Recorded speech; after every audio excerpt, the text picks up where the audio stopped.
আল্লাহ রাব্বুল আলামিন বলেন, তোমরা যদি আমি আল্লাহকে স্মরণ করো, আমি আল্লাহ তোমাদেরকে স্মরণ করব। আমরা আল্লাহর জিকির করি, আল্লাহকে আল্লাহ বলে জিকির করি। আমরা নামাজের মাধ্যমে আল্লাহকে স্মরণ করি, আমরা রোজার মাধ্যমে আল্লাহকে স্মরণ করি, আমরা যাকাতের মাধ্যমে আল্লাহকে স্মরণ করি, আমরা আল্লাহর নাম জিকিরের মাধ্যমে স্মরণ করি, আমরা ভালো কাজের মাধ্যমে আল্লাহকে স্মরণ করি। ও আল্লাহ গো, আমরা তো তোমাকে ইবাদতের মাধ্যমে স্মরণ করি। তুমি তো তোমাকে স্মরণ করার জন্য অনেকগুলো মিডিয়া বানাই দিছো।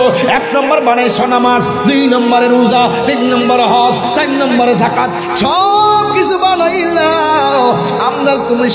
আমরা তোমার স্মরণ করি ইবাদতের মাধ্যমে। তুমি যে বললা আযকুরুকুম, তুমিও আমাদেরকে স্মরণ করবা। আমাদেরকে স্মরণ করার মাধ্যম দিয়া দিলা। আমরা জানতে চাই আনোয়ারা থেকে, তুমি আমাদেরকে স্মরণ করবা কেমনে? তোমার মাধ্যমটা কি? তোমার সিস্টেমটা কি? আযকুরুকুম তাফসীর খুললা দেখেন, না দেখাইতে পারলে কান কেটে দিয়ে যাব। আরে তাফসীর লেখা আছে আযকুরুকুম আই বিরহমাতি ওয়াল মাগফিরাতি। আল্লাহ বলছেন তোরা আমাকে স্মরণ করবি আমার ইবাদতের মাধ্যমে। আমি তোদেরকে এতই মায়া করে বানিয়েছি, এতই দয়া করে বানিয়েছি। আমি আল্লাহ তোদেরকে স্মরণ করব তোদের গুনাহগুলো ক্ষমা করার মাধ্যমে, ক্ষমা করার মাধ্যমে। চিৎকার করে সুবহানাল্লাহ।